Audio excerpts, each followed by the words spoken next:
अहिलेको मुलुकको राजनीतिक अवस्थालाई हेर्दाखेरि यो गन्तव्यविहीन, दिशाविहीन, अराजकता, नैराश्यता, छलकपट, भ्रष्टाचार, व्यथिति र राष्ट्रियताप्रतिको कमजोरी, राष्ट्रियताप्रतिकै एक किसिमको आक्रमणले ग्रस्त भएको अवस्थामा अब मुलुकले दिशा लिन लागेको छ।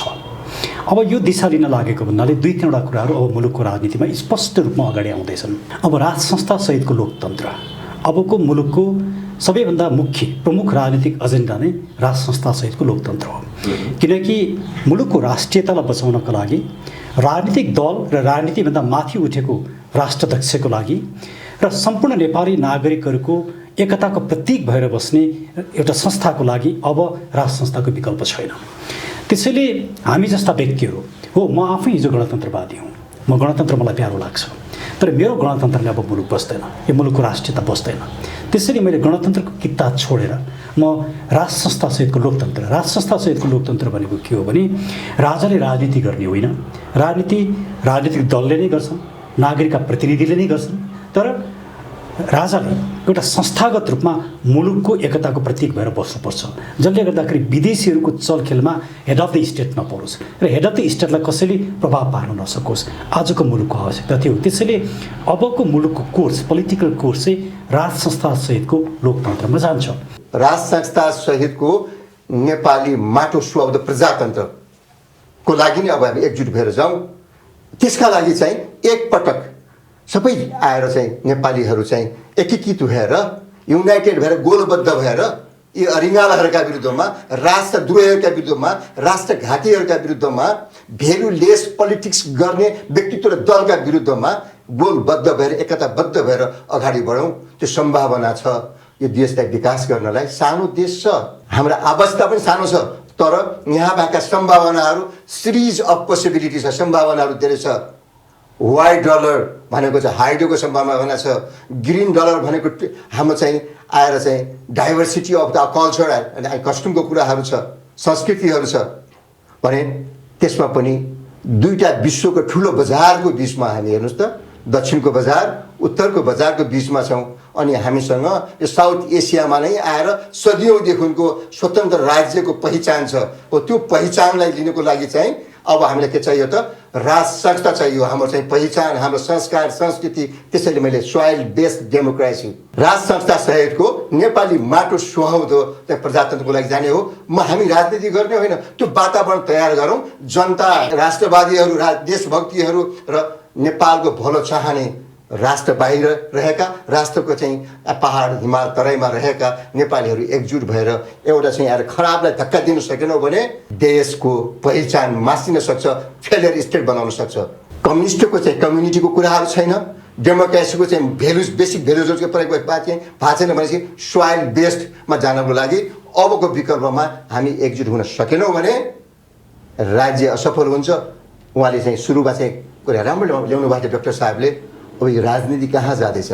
राजनीति चाहिँ के छ भन्दाखेरि यो राष्ट्रवादीहरूले र एउटा चाहिँ निष्पक्ष भएर विश्लेषण गर्ने प्राज्ञहरूले र सबै अनुभवीहरूले चाहिँ आफ्नो आफ्नो विधाबाट आएर अब जुटेर यो राज्यलाई चाहिँ आएर एउटा मार्गदर्शन गरेर जानुपर्छ।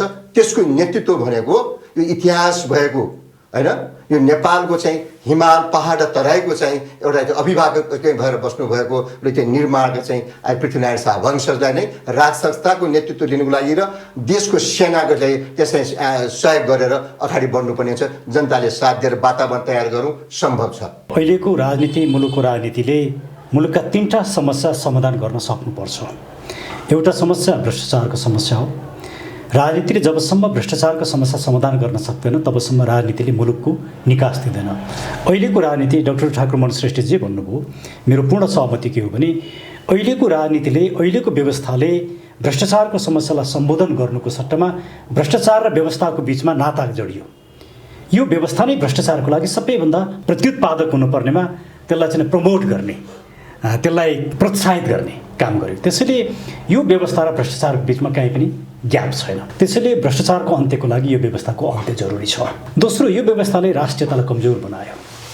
यसका थुप्रै उदाहरण छन्। त्यो एमसीसीको उदाहरण होला, त्यो होली वाइनको उदाहरण होला, त्यो कालापानीको उदाहरण होला, यस्ता थुप्रै उदाहरण छन्।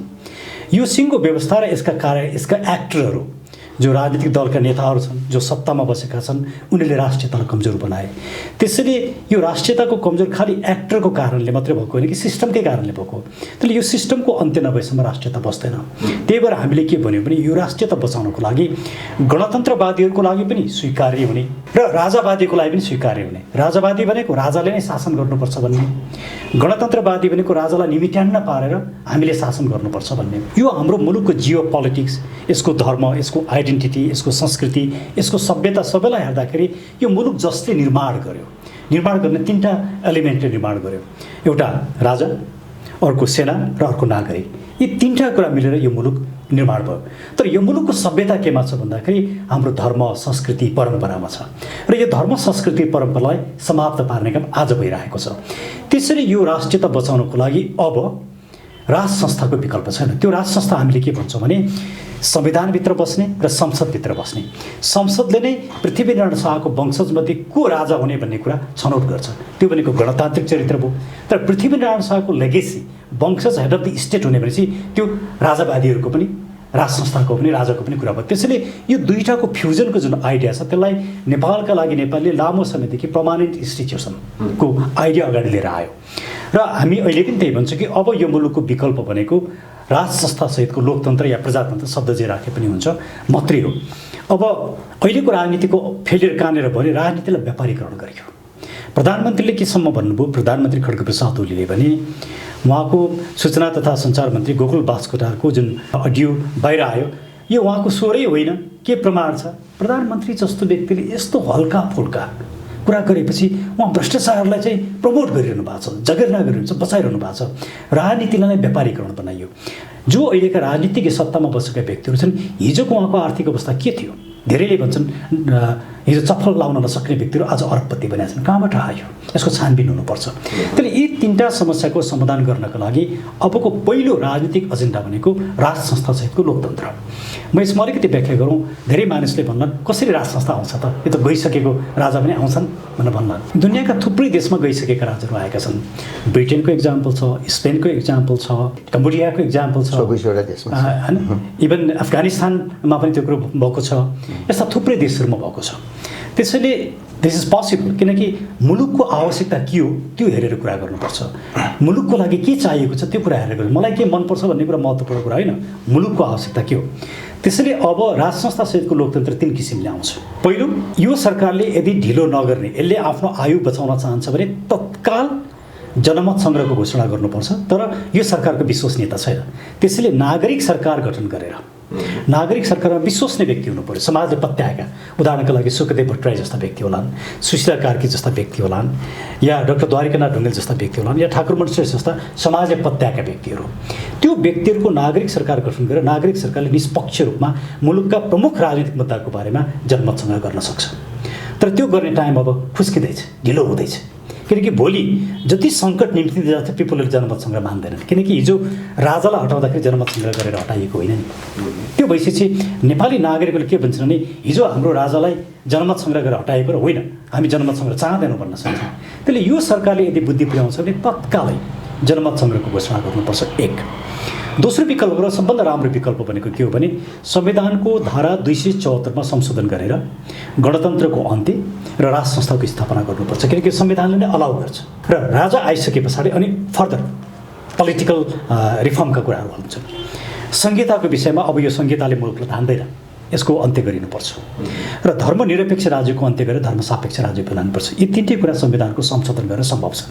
मैले पहिलो भने जनमत सङ्ग्रह, त्यसको टाइम जाँदैछ। दोस्रो भने संविधानको संशोधन र तेस्रो के हो भने नागरिकहरूले एउटा ठुलो शान्तिपूर्ण र अहिंसात्मक विद्रोह गरेर राजालाई दरबारमा ल्याएर राख्न सक्छन्। त्यो बेला यो सरकारले केही पनि गर्न नसक्ने अवस्था आउँछ र भोलि यो सरकार सिङ्गो रूपमा, यो व्यवस्था सिङ्गो रूपमा तहस नसन्छ। त्यो अवस्था अहिलेका ठुला सत्ताधारीहरू, दलहरू र नेताहरूको लागि धेरै अप्रिय हुन सक्छ। त्यसैले ढिलो नगरिकन या त जनमत सङ्ग्रहमा जानु पर्यो, त्यो पनि पिपुलले स्वीकार गर्नु पर्यो। पिपुलले स्वीकार गरेन भने यही सरकारले त जनमत सङ्ग्रह गरेको कुरा कसैले स्वीकारै गर्दैन। त्यसैले नागरिक सरकार हुनु पर्यो, क्रेडिबल सरकार। पारस शाहको बारेमा धेरै विवाद गरिनु जरुरी छैन। उहाँले आफैले म राजा हुन जन्मेको होइन, म एउटा नागरिक जीवन बिताउँछु भनेर भनिसक्नु भएको छ। उहाँको बारेमा विवादै नगरौँ। प्रत्येक व्यक्तिले नागरिक जीवन बिताउन पाउँछ, त्यसमा एउटा सम्मानित जीवन बिताउन पाउँछ, त्यो उहाँको कुरा भयो। अब राजा ज्ञानेन्द्र पछाडि को हुने भन्ने विषय त संसदले निर्णय गर्छ नि। त्यो संसदले को हो त बेस्ट व्यक्ति, हिजोको जस्तो एउटा राजा हुनसाथ ऊ सधैँ राजा भइहाल्यो, उसको विषयमा छलफलै नहुने, उसले सिङ्गो सम्पूर्ण राजनीतिक शक्ति प्रयोग गर्ने, हामीले त्यो सोचाइ होइन। जस्तो जापानमा हेर्नुहोस् न, जापानमा राजाले राजीनामा कसलाई दिन्छन्? संसदलाई दिन्छन्, संसदले स्वीकृति गर्छ र त्यस पछाडि अर्को व्यक्तिलाई राजाको रूपमा होइन एम्पेररको रूपमा राख्छ। यस्ता थुप्रै व्यवस्थाहरू दुनियाँमा छन्। त्यसैले कस्तो किसिमको व्यवस्था एप्रोप्रिएट हुन्छ त्यो छलफलको विषय हुन्छ। बुद्धिजीवीहरू छन्, पोलिटिकल साइन्टिस्ट छन्, लयरहरू छन्, त्यो छलफल हुन्छ। तर अहिलेको मुलुकको आवश्यकता के हो भने अब यो तीनवटा पद्धतिमध्ये कुनै पनि एउटा पद्धतिबाट अब राज संस्था मुलुकमा फर्किन्छ र त्यसको लागि मैले के भनिरहेको छु भने जनमत सङ्ग्रह तत्काल भएन भने भोलि यो पिपुलले एक्सेप्ट गर्दैन। जनमत सङ्ग्रहको लागि तत्काल अहिले खड्गप्रसाद ओलीको सरकारको बुद्धिमानी के हुन्छ भने खड्गप्रसाद ओली अहिले हस्पिटलमा हुनुहुन्छ, उहाँ बिमारी हुनुहुन्छ र उहाँकै डक्टरले के भनिसकेको छ भने 6 महिनादेखि 1 वर्षसम्म उहाँलाई नर्मल हुन लाग्छ। हिजो मनमोहन अधिकारी हस्पिटलमा हुँदाखेरि खड्गप्रसाद ओलीले नै भन्नुभयो कि अस्पतालको बेड भएको व्यक्तिले प्रधानमन्त्री चलाउन सक्दैन, राजीनामा गर्नुहोस् भनेर भन्नुभयो। उहाँले अब राजीनामा गर्नुपर्ने बेला आयो खड्गप्रसाद ओलीले। 6 महिनासम्म उहाँले कामै गर्न सक्नुहुन्न भन्ने कुरो त देखियो नि। त्यसैले अहिले यो सरकार त अब सङ्कटमा गइसक्यो। तर समस्या सरकारको सङ्कट मात्रै होइन, मुलुकको सङ्कट छ, व्यवस्थाको सङ्कट छ। त्यसैले यो सिङ्गो कुरालाई अब हामीले लिँडेधिपी नगरिकन, ढिठ्याइ नगरिकन वाइज के हुन्छ भने एउटा नागरिक सरकार स्थापना गर्ने क्रेडिबल व्यक्तिहरूको, त्यसले जनमत सङ्ग्रह गर्छ, एउटा विकल्प। दोस्रो विकल्प संविधानमा संशोधन गरेर एउटा कन्सेन्सस। जनमत सङ्ग्रहले के हुन्छ भने भोलि राजाको पक्षमा 70% आउला, विपक्षमा 30% आउला, राजाको पक्षमा 80% आउला, 20% त विरुद्धमा रहेछ भन्ने देखिन्छ नि। हामी त्यो चाहँदैनौँ। त्यसैले राजा एउटा यस्तो संस्था हुनुपर्छ कि त्यो अनडिस्प्युटेड, सबैले सम्मान गर्ने। त्यसले संविधानमा संशोधन गरेर राज संस्थाको पुनर्बहाली गर्ने चाहिँ सबैभन्दा उपयुक्त विकल्प हो। र यो विकल्पमा अहिलेको सत्ता र सरकार गएन भने भोलि हुने ठुलो नागरिक विद्रोहले अहिलेको सत्तालाई सिङ्गो रूपमा फाल्छ, अहिलेका दलहरू फालिन सक्छन् र यो क्राइसिस ननिम्तियोस्। किनकि हामी डेमोक्रेसीको पक्षमा छौँ, दलीय व्यवस्थाको पक्षमा छौँ। त्यसैले बुद्धिमत्तापूर्ण तरिकाले अबको समस्याको सम्बोधन गर्नुपर्छ र अबको विकल्प भनेको राज संस्थासहितको लोकतन्त्रले मात्रै यो मुलुकलाई बचाउँछ। उहाँले राख्नुभएको निर्वाचनको एउटा उपाय राख्नुभएको छ। मेरो अलिकति फरक धारणा छ, म त उहाँले पछिल्लो आफ्नो वार्तामा राखिसक्नु भएको छ। मुख्यतया यो थिङ्क ग्लोबली एक्ट लोकल्ली भन्छ। विश्व परिवेशमा अध्ययन गरेर आफ्नो जन्मभूमिको संस्कार, संस्कृति, परम्परा र आवश्यकताको आधारमा राज्य व्यवस्था पहिचान गर्नुपर्ने हुनेछ। विश्वको चाहिँ वास्तुशास्त्र अनुसार पनि यो वैदिक भूमिको चाहिँ यो चाहिँ यहाँ छ, यहाँ वैदिक चाहिँ एउटा चाहिँ यो भूमि हो। यो भूमिमा चाहिँ राजा चाहिँ जनकले पनि राज्य गरेका थिए, उहाँले शासन गर्नु भएन, उहाँले चाहिँ राजा भएर बस्नुभयो। शासन त विशेषज्ञहरूले गरेको इतिहास पनि छ पछिल्लो इतिहासमा। अनि वेदको पुरानो चाहिँ कुरामा नजाउँ, पछिल्लो इतिहासमा पनि यो रेफरेन्स मैले किन दिनु खोजेको भन्दाखेरि कुनै पनि व्यवस्थाहरू वास्तवमा आफैमा गलत हुँदैनन्, अपुरा हुँदैनन्, तर त्यसलाई प्रयोग गर्ने, त्यसका सिद्धान्तहरूलाई, मूल्य मान्यतालाई प्रयोग गर्दाखेरिहरू फरक भएर आउँछन्। यो के 2007 सालको आन्दोलनपछि आएर जनता, राजा र के छिमेकीको सहयोगबाट नै आएर चाहिँ प्रजातन्त्र स्थापना भएको चाहिँ के गलत थियो र? थिएन नि। बिचमा आएर 17 सालको अवस्था आयो। 17 सालको अवस्थामा चाहिँ आएर अहिले यो कालो दिन भनेर चाहिँ भन्ने चाहिँ प्रचलन छ। तर म भन्छु कि त्यो किनकि वातावरण नै तयार नभइसकेको हुनाले प्रजातन्त्र चाहिँ फस्टाउन सकेन। त्यसैले मैले पहिलोको चाहिँ पटकको चाहिँ यहाँहरूलाई विचार राख्दाखेरि भनेको थिएँ अब हामीले स्वतन्त्र व्यक्तित्वहरूले, प्राज्ञहरूले, राष्ट्रवादीहरूले मिलेर असल एउटा राजनीतिक व्यवस्थाको लागि चाहिँ वातावरण बनाउँ भने अब यसमा चाहिँ मैले भन्दाखेरि 1 नम्बरमा प्रजातन्त्रको आधार निर्वाचन हो। निर्वाचन बनाउनलाई हिमालदेखि चाहिँ तराईसम्मको साम्प्रदायिक दङ्गा हुने वातावरण अहिले आइरहेछ। सुदूरपश्चिमको हेर्नुहोस् त, त्यहाँ थारूको चाहिँ समुदायलाई कसैले प्रयोग गर्न खोजिराखेको छ। त्यहाँ थारूहरूको चाहिँ हकितका नाममा चाहिँ आएको छ, कहीँ सीमाको नाममा चाहिँ इस्यु आइरहेछ, कहीँ कर बढी भयो भने आएछ, कहीँ न्यायालयमा न्याय भएन भनेर आएछ। यसको मूल जड चाहिँ मूल सुधार गर्नुपर्ने कारणलाई चाहिँ एकपटकको लागि चाहिँ एउटा चाहिँ मिलिट्री साइन्समा भन्छ कि जिरोइङ गर्ने भन्छ कि कुनै पनि नयाँ चाहिँ इक्विपमेन्ट, नयाँ हतियार आयो भने ब्यारेकमा त्यसलाई चाहिँ फेरि चाहिँ कम्पनीबाट आएकोलाई एडजस्ट गरेर फिक्स गरेर त्यसलाई फायर गरेर अनि चाहिँ जिरोइङ गरेमा चाहिँ त्यसको एक्युरेसी आउँछ भन्छ। त्यसैले यो चाहिँ राजनैतिक चाहिँ धुलमल्लिएको होइन, अँध्यारोमा माछा मार्ने काम धेरै भएको र राजनीतिक मूल्य मान्यताहरू नै चाहिँ आएर हामीले यथार्थमा प्रयोग नभएको हुनाले निर्वाचनबाट जाँदाखेरि एकातिर हामीले भनिरहेछौँ अनि राज संस्थालाई चाहिँ एकताको प्रतीकको रूपमा बनाउने भनिरहेका छौँ हामीले। यो चाहिँ आएर इलेक्सन सिस्टमले ल्याएको विकृति तल हो, कुशासन अनि आएर चाहिँ अकुत भ्रष्टाचार, यो अन्याय असमानता त पछिल्ला चाहिँ व्यवस्था र नेतृत्व तहको नियतले ल्याएको चाहिँ कमजोरी हो भने अब चाहिँ सोयल बेस्ड व्यवस्थासँग चाहिँ सम्बन्ध बनाएर आउँदाखेरि निर्वाचनबाट जानु हुँदैन। अहिले बरु निर्वाचनको वातावरण तयार गर्ने, असल व्यक्तित्वहरू चाहिँ चुनिएर आउने वातावरण तयार गर्ने, नभए भने त्यही गुन्डा डाका लुटेरा अपराधी छ नि, राजनीतिमा अपराधीकरण अनि राज्यमा संयन्त्रमा चाहिँ राजनीतिकरणहरू जुन भइरहेको छ त्यसको चाहिँ अब चाहिँ हामी दोष लाउनुभन्दा पनि यो व्यवस्था सुधार गर्नको लागि एकपल्ट चाहिँ आएर पहिले चाहिँ चुनाव गर्ने होइन, राजालाई विवादमा ल्याउँदै हुँदैन। यदि अब चाहिँ राज संस्थालाई, राजा र राज संस्थालाई बिना योजना, बिना तयारी, बिना चाहिँ समर्थन ल्याएर चाहिँ रक्त पार्न सडकमा ल्याएर हामीले उभ्यायो भने त्यसपछि विदेशी शक्तिहरूले झन् देशलाई मास्दिन्छ। त्यसैले चुनावमा ल्याउने होइन, एकपल्ट सबैको आस्था केन्द्रको रूपमा, विश्वासको रूपमा हाम्रो चाहिँ संस्कार सुहाउँदो व्यवस्थाको लागि अनि छ नि बाघको दारा झिकेर राख्ने अथवा नङ्गराएर काटेर यहाँ राख्ने अथवा आएर डोमेस्टिक एनिमलसँग सँगै राखेर चिडियाखानामा राखेको जस्तो बनाउनु हुँदैन। शासकलाई त्यो न्याय दिने ठाउँ हो, अन्तिम आस्था केन्द्र हो।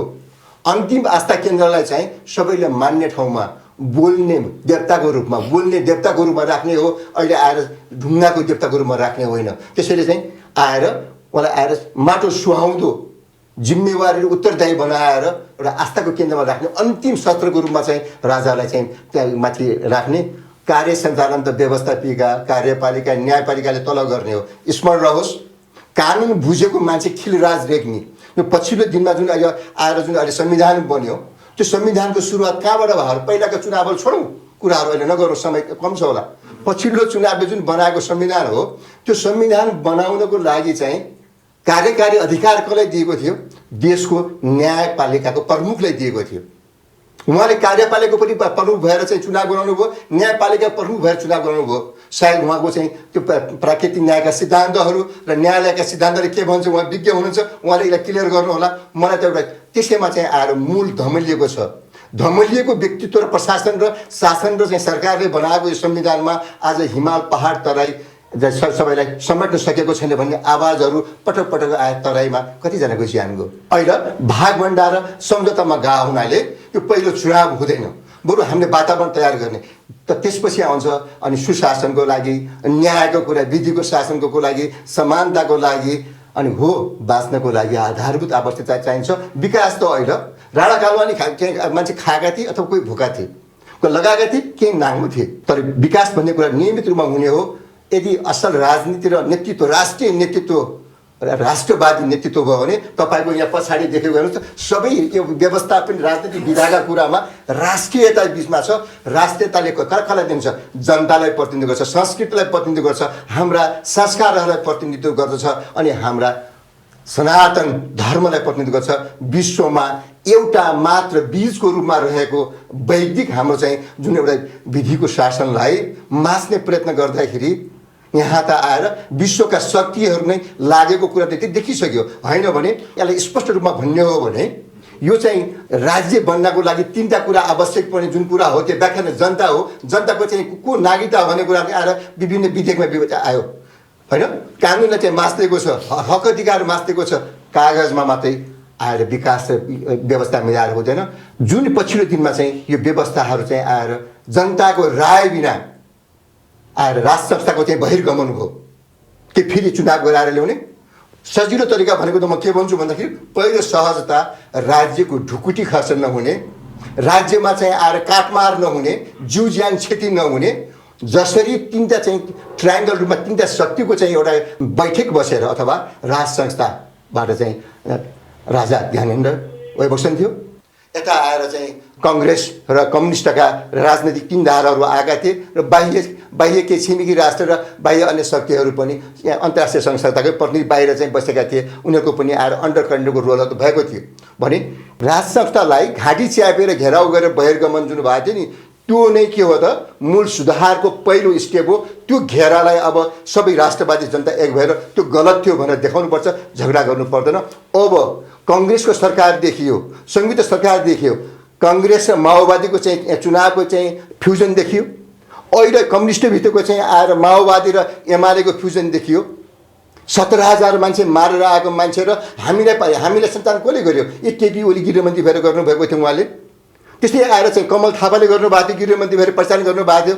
यी पाटाहरूले हामीलाई चाहिँ अब सत्य बोल्न, सत्य कुराहरू उजागर गर्नको लागि यो साहस दिएको हो। त्यसैले चाहिँ जसरी राजालाई बहिर्गमन गरियो, अब के गर्नुपर्छ, उहाँहरूले गएर राजन आएर चाहिँ एउटा उदाहरण ढङ्गले विश्वमा नै उदाहरण दिने किसिमले नेतृत्व गर्नुहोस्, राज्यको सेनाले साथ दिनुहोस्, जनताले साथ दिनुहोस्, विकास गरौँ।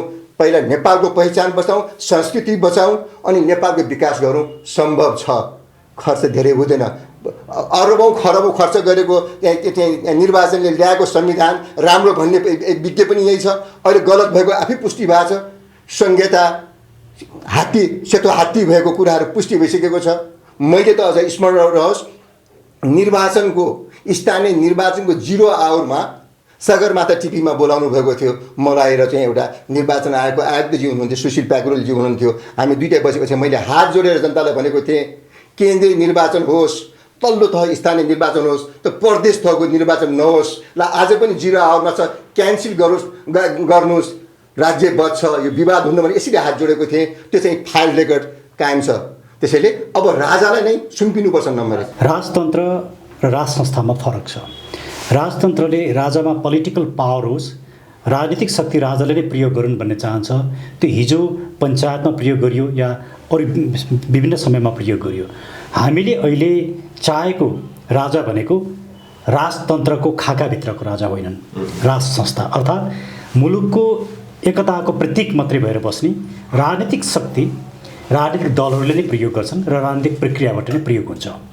अब यहाँले भन्नुभयो कि तिनै व्यक्तिहरू औलान् नि त, म कुनैको नाम लिन चाहन्न। हिजोको पञ्चायतको बेलामा शासन गरेका व्यक्तिहरू अबको यो मुलुकको राजनीतिक परिवर्तनको नेतृत्वदायी व्यक्तित्व हुन सक्दैनन्। हिजो यो 30 वर्षसम्मले जसले शासन गरे अबको परिवर्तनको लिडर उनीहरू पनि हुन सक्दैनन्। अब नयाँ फेस भेल्यु भएका मानिसहरू चाहिन्छ, यो मुलुकलाई दिशा दिन सक्ने नयाँ भिजन भएका मानिसहरू चाहिन्छ। त्यसैले यो समाजको राजनीतिक परिवर्तनको एउटा प्रक्रिया नै हो कि हिजो जसले शासन गरे अबको परिवर्तनमा तिनीहरूले नेतृत्वदायी भूमिका लिनै सक्दैनन्। त्यसैले एउटा नयाँ किसिमको वातावरण चाहिन्छ। तर राजा आउनु मात्रै पर्याप्त छैन, किनकि केही आधारभूत परिवर्तनहरू जरुरी छ। पहिलो कुरा त के हो भने यो मुलुकमा विकास भनेको के हो भने ह्युमन रिसोर्सेस डेभलपमेन्ट, मान्छेको विकास नै विकास हो। घर बनिनु मात्रै विकास होइन, बाटो बनिनु मात्रै त्यो जरुरी छ, तर मान्छेको क्वालिटी अफ लाइफ हुनुपर्छ। त्यो क्वालिटी अफ लाइफका लागि शिक्षा र स्वास्थ्य गुणस्तरीय हुनुपर्छ, निःशुल्क हुनुपर्छ र सर्वसुलभ हुनुपर्छ। त्यसले मात्रै क्वालिटी अफ लाइफ बनाउँछ, त्यसले मात्रै इम्प्लोइमेन्ट क्रिएट गर्छ, त्यसले मात्रै विकासको आधारशिला सृजना गर्छ। त्यसैले हामीले बारम्बार के भनेका छौँ भने यो मुलुकको लागि चाहिने एउटा आधारभूत परिवर्तन भनेको यो 30 वर्षसम्म के गरियो, आफ्ना दलका कार्यकर्ता, आफ्ना नेताका नाममा स्कुल उनीहरूका नाममा छ, ब्याङ्क उनीहरूका नाममा छ, अस्पताल उनीहरूका नाममा छ, हाइड्रो पावर उनीहरूका नाममा छ, जग्गा जमिन उनीहरूको नाममा छ। सिङ्गो राज्यको संयन्त्र र स्रोतलाई व्यापारीकरण, पार्टीकरण, दलीयकरण गर्ने काम भयो। यसले हाम्रो समाजलाई क्षत बनायो। त्यसले यसको अन्त्य भनेकै शिक्षा र स्वास्थ्यलाई निःशुल्क, सर्वसुलभ र गुणस्तरीय बनाउनुपर्छ। एक दोस्रो, अबको इलेक्सन सिस्टमलाई हामीले कम्प्लिटली परिवर्तन गर्न सक्नुपर्छ। पैसाका भरमा निर्वाचन जित्ने प्रक्रिया जबसम्म हामी बन्द गर्न सक्दैनौँ तबसम्म डेमोक्रेसी कायमै हुँदैन, डेमोक्रेसी साँचो अर्थमा स्थापितै हुँदैन। त्यो गुन्डाहरूले जित्ने, पैसावालाहरूले जित्ने त्यस्तो पनि निर्वाचन हुन्छ, त्यस्तो पनि लोकतन्त्र हुन्छ। अहिलेको लोकतन्त्र भनेको नाम मात्रैको लोकतन्त्र हो, यो वास्तवमा लोकतन्त्रै होइन। त्यसरी ट्रु सेन्समा अब लोकतन्त्र बन्नको लागि प्रत्यक्ष रूपमा निर्वाचित प्रधानमन्त्री चाहिन्छ, सांसदहरू मन्त्री बन्न नहुने व्यवस्था चाहिन्छ, किनकि सांसदहरू मन्त्री बन्न पाउने भएकाले करोडौँ करोड खर्च गरेर आएका छन्। हामीले देख्यौँ कतिपय निर्वाचनहरूमा बोराका बोरा चामल मतदाता कहाँ पठाइयो, ब्ल्याङ्केट पठाइयो, पैसा पठाइयो। यसरी पनि निर्वाचन हुन्छ। यसले सिङ्गो सिस्टमलाई अहिलेका सत्ताधारीले दुरुपयोग गरे, डेमोक्रेसीको दुरुपयोग गरे। त्यसैले इलेक्सन सिस्टम चेन्ज गर्नुपर्छ र सांसदहरू केवल सांसद मात्रै बन्ने र यो सङ्ख्या जुन ठुलो सङ्ख्या छ यसलाई पनि कटौती गर्नुपर्छ। एउटा रिजनेबल 100 कति होला, अब त्यो अहिले मैले नम्बर भन्ने कुरा होइन, त्यो त भोलि विशेषज्ञहरूले बताउँछन्। सानो सङ्ख्यामा सांसदहरू हुनुपर्छ र सबभन्दा महत्त्वपूर्ण सत्ता परिवर्तन, राजा आउनु या सत्ता परिवर्तन ठुलो कुरा होइन। सत्ता परिवर्तन भएपछि साँच्चीकै ठुलो रेभोल्युसन यो मुलुकमा हुन्छ। त्यो रेभोल्युसन भनेको पञ्चायतकालदेखि आजसम्म सत्तामा बस्ने प्रत्येक व्यक्तिको सम्पत्तिको छानबिन हुन्छ र दोषीहरूमाथि कारबाही हुन्छ र आज सत्तामा बसेका व्यक्तिहरू जसले भ्रष्टाचार गरेर अकुत सम्पत्ति कमाएछन् तिनीहरू जेलमा हुन्छन्। यो गर्न सकिएन भने यो मुलुकको भविष्य छैन। त्यसैले हामीले के भनेका छौँ भने एउटा सशक्त नागरिक आयोग चाहिन्छ। त्यो नागरिक आयोग भइसके पछाडि मात्रै यो मुलुकमा सुधार हुन्छ, पोलिटिकल रिफर्म हुन्छ, राजनीतिक शुद्धिकरण हुन्छ। त्यसैले त्यो राजनीतिक शुद्धिकरणका लागि पनि अहिलेको राष्ट्रपति प्रणालीबाट भ्रष्टाचारको अन्त्य हुँदैन, किनकि राजनीतिक दलका नेताहरू नै भ्रष्टाचारका नायकी हुन्। उनीहरूलाई संरक्षण अहिलेको राष्ट्रपति प्रणालीले गर्छ, किनकि राष्ट्रपति नै दलको प्रतिनिधि हुन्। त्यो कारणले गर्दाखेरि यो अहिलेको सिस्टमले भ्रष्टाचारको अन्त्य हुँदैन। भ्रष्टाचारको अन्त्य गर्नका लागि पनि राज संस्था चाहिन्छ। यो 30 वर्ष शासनमा पञ्चायतको रेप्लिकेसन भयो र अहिलेका घटनाक्रमले के देखायो भने गणतन्त्र नराम्रो व्यवस्था होइन, गणतन्त्र राम्रो व्यवस्था हो, तर हाम्रो मुलुकको सन्दर्भमा गणतन्त्र ठिक रहेनछ भन्ने कुरा मैले महसुस गरेँ। त्यसैले मैले के भन्छु भने it's a confession of Republican, एउटा गणतन्त्रवादीको अनुभूति it's a confession of Republican. म एउटा रिपब्लिकन हो, तर मैले के महसुस गरेँ भने मेरो रिपब्लिकन मान्यताले अब मुलुक बस्दैन। त्यो भएको कारणले मैले रिपब्लिकन मान्यता छोडेर म राज संस्थाको ओकालत गरेको। केही कुराहरू राष्ट्रपति बनाउने भन्ने कुरामा चाहिँ मेरो विचार मिलेन। एक नम्बर उहाँसँग मिलेन। चुनाव गराउने भनेमा मेरो मिलेन। चुनावको लागि वातावरण तयार गर्ने, त्यसपछि उहाँले भनेको जस्तै चुनाव आएर खर्च नहुने होइन, राज्यले नै प्रचार गरिदिने व्यवस्थाको चुनाव पद्धति ल्याउने। उहाँले नागरिक आयोग गठन गर्ने भन्नुभयो। उहाँले नै मलाई वाइड बडीकोमा चाहिँ आएर त्यहाँ भ्रष्टाचारको हेर्नलाई उहाँहरूले नै जिम्मेवारी दिनुभएको थियो। प्रारम्भिक रिपोर्ट दिएर आयौँ। आज उहाँ त्यही भित्रका सदस्यहरू कोही फुत्केकोमा फुत्केका छन्, कोही आफ्नो फुत्केको छन्। हामी चाहिँ अझ उहाँले तोकेका दुईजना चाहिँ तीनजना चाहिँ हामी बसिरहेका छौँ, त्यो सिद्धान्तमा बस्देका छौँ। अब त प्रारम्भिक रिपोर्ट दिएर त्यो अभियानबाट होइन। मैले उहाँलाई भनेको छु कि मूल सुधार गर्नुपर्ने भावनाले अब चाहिँ त्यहाँ अब त्यो कुनै सडकमा बसेर अथवा माइती घरमा बसेर भ्रष्टाचार भयो भनेर धेरै कराइसक्यौँ। अब त हामीले चाहिँ मूल सुधारमै लाग्नुपर्ने हुनाले त्यो अभियानलाई स्टप गरेर अब एकीकृत भएर अब चाहिँ राज्य व्यवस्था चाहिँ असल व्यवस्थाको लागि वातावरण तयार गर्न जानुपर्ने हो कि भनेर म हात जोडे डाक्टर साहबलाई पहिला पनि त्यो भन्थेँ, अझ पनि भन्छु, अब चाहिँ एकीकृत भएर जानुपर्छ राज्यका लागि, राष्ट्रका लागि। राष्ट्र बचाउँ, त्यसपछि मात्रै अनि असल राजनीति चाहिँ खडा गरौँ भन्ने हो। जहाँसम्म यहाँले कुरा ल्याउनु हो, राष्ट्रिय प्रजातन्त्र पार्टीको कुरा ल्याए, तपाईँको अभियान के हो? पसल थाप्ने धेरै हुन्छन्। हेर्नुहोस् त त्यहाँ उहाँले हिजो चाहिँ भनेको कुरा पनि मैले समाचारमा पढ्न पाएँ। यो चाहिँ आएर राष्ट्रिय प्रजातन्त्र पार्टीको उत्पत्ति नै आएर दुईवटा चाहिँ पार्टी भएर आएको थियो भने आज मिल्यो भन्दाखेरि पनि जसले सुरुवात गरेका हुन् चाहिँ पूर्व प्रधानमन्त्री सूर्यबहादुर थापा, उहाँका छोरा होइन, यहाँ त बाबुभाइ चाहिँ छोरा हुने भएको छ नि त्यो होइन, त्यही हो नि त त्यो कमजोरी पक्ष त्यो व्यवस्थाको जुन छोरा आएछन् उहाँले छोडेर जाने अरे। के कारण भन्दाखेरि आएर राज संस्थाको कारण देखाएर छोड्यो अरे। Is that logic? त्यो चाहिँ यो चाहिँ के आधार हो त उहाँको भनाइ हो? जसका 3 पुस्ताले चाहिँ यहाँ आएर चाहिँ राज्यको साधन स्रोतको चाहिँ दोहन गरे, जसले आएर शासन गरेर सम्मान पाए, नेतृत्व अवसर पाए, के जुम्लामा पढ्ने बच्चाले के त्यहाँ आएर चाहिँ विदेशमा पढ्न पाए। सूर्यबहादुर थापाज्यूको छोराले पढ्न पाए नि, युएनमा काम गर्दै हुनुहुन्थ्यो, डलरको तलब खाँदै हुनुहुन्थ्यो, ल्याएर छोरा बनाएर आएर मन्त्री पनि बनाइदिनु भयो। त्यही हो खोजेको उहाँले। राज संस्था चाहिँ बहिर्गमन पछिको अवसर त्यही खोजेर आफ्नो छोरालाई फेरि ल्याएर चाहिँ मन्त्री बनाउन सजिलो होस् भन्ने खोज्नु भयो भने मेरो भन्नु केही पनि छैन, त्यो जनताले निर्णय गर्ने कुरा हो। त्यसैसँग प्रसङ्ग जोडेर गर्दाखेरि हिजो मात्रै जुन एकताको घोषणा भयो, राष्ट्रिय शक्तिहरूको एकताको घोषणा हुनु राम्रो समाचार हो, तर उद्देश्यविहीन, गन्तव्यविहीन मोडालिटी, त्यसको राज्य सञ्चालनको मोडालिटी नभएर हिजोको एकीकृत के भन्दाखेरि उहाँहरूको पहिला सुरुमा 2टा जन्मेको थियो, 2टाबाट 3टा भयो, कति छुटेर पनि गए। त्यो चाहिँ 3टाबाट 2टा भयो, एउटा भाव होइन के। यो प्रधानमन्त्रीलाई रिक्वेस्ट गरेर सिस्टम परिवर्तन हुँदैन होइन, उहाँले बुझाउनु पर्यो भने नभए जनताले सेना राजा मिलेर लिनुपर्ने अवस्था आउँछ। त्यो दिनको लागि चाहिँ हामी के भन्दाखेरि रक्तपात नहोस्, मैले भन्न खोजेको शान्तिको मार्गबाट जाउँ भन्न खोजेको। जनताले चाहिँ आन्दोलनमा आयो भने देशमा चाहिँ धेरै क्षति हुन्छ, अथवा बाह्य शक्तिले फेरि हामीलाई आएर अर्को युद्धमा लगिदिन्छ कि भन्ने डर हो। त्यसैले शान्तिको बाटो जाउँ, शान्तिको शक्ति चाहिँ आएर ठुला बन्दुक र बारुदबाट सबैका पसल छन्, कोही पनि आफ्नो पसल बन्द गर्न तयार छैन, समस्या यहाँ छ। त्यसैले हामीले नेपालका लागि नेपालले के भन्यो भने संयुक्त राष्ट्र नागरिक आन्दोलन भन्ने ब्यानरमा सबैजना हौँ, आफ्नो पसल कायम गरौँ, जसलाई कायम गर्न मन छ भने एक ठाउँमा जोड्यौँ, तर मुभमेन्टमा एउटा अलायन्स बनाएर आउँ भनेर हामीले त्यो धारणा अगाडि राखेका छौँ। र त्यसमा 3टा एजेन्डा, एउटा भ्रष्टाचारको अन्त्य, राष्ट्रियताको संरक्षण र राजनीतिक व्यथितिको अन्त्य, राजनीतिक शुद्धिकरण। यी 3टा एजेन्डामा मैले राष्ट्रियताभित्र के पर्छ भनिसकेँ, राष्ट्र संस्था सहितको लोकतन्त्र भनेर मैले भनिसकेँ। यी 3टा एजेन्डामा सहमत हुने व्यक्तिहरू एक ठाउँमा बसेर अब आन्दोलनको विकल्प छैन, आन्दोलन नभइकन सिस्टम परिवर्तन हुँदैन, प्रधानमन्त्रीलाई रिक्वेस्ट गरेर या पत्र दिएर या प्रधानमन्त्रीलाई भेटेर सिस्टम परिवर्तन हुँदैन। संयुक्त रूपमा, शान्तिपूर्ण रूपमा र अहिंसात्मक रूपमा ठुलो सङ्ख्यामा नागरिकहरू सडकमा नआइकन यो परिवर्तन सम्भव छैन।